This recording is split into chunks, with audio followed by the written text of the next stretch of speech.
D'abord, est-ce qu'on peut se féliciter, comme François Hollande, de ce budget qui est quand même, il faut le rappeler, le premier en baisse de l'histoire de l'Union européenne? Alors écoutez, je pense qu'il faut dire d'abord effectivement qu'avoir un accord, c'est mieux que de ne pas en avoir, même si ça n'aurait pas été un drame dans l'immédiat, puisque cela aurait voulu dire simplement qu'on reconduisait le budget année par année au lieu de procéder sur une base pluriannuelle.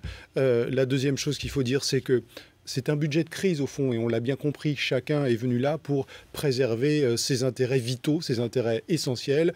Pour David Cameron, il fallait repartir avec son chèque et pouvoir dire dans la Chambre du Parlement de Westminster qu'il avait obtenu la réduction des dépenses de l'Europe.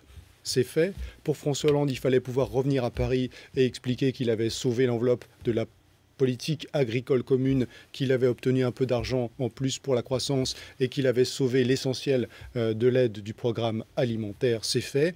Et pour Angela Merkel, il fallait montrer que l'Europe était bien gérée et que donc elle savait se montrer raisonnable, dépenser moins en période de crise. Donc vraiment, on est allé à l'essentiel, on a cherché le plus petit dénominateur commun, c'est ça qui est fait pour l'instant.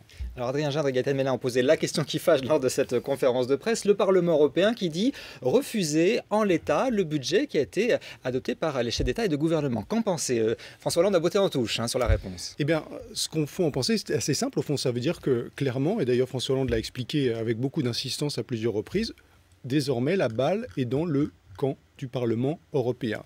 Aujourd'hui, clairement, les responsables des 4 principaux groupes politiques de ce Parlement nous expliquent que pour eux, le budget n'est pas acceptable en l'état. Alors qu'est-ce que ça veut dire? Est-ce qu'ils sont prêts à discuter un peu, à obtenir certaines assurances ou pas? On va le savoir très rapidement. Mais ce qui est clair, c'est que si ce Parlement rejette l'accord qui vient d'être annoncé par Herman Van Rompuy, expliqué par François Hollande, eh bien, tout ce travail, tout ce marathon, cette nuit blanche, tout ça n'aura servi à rien et il faudra recommencer.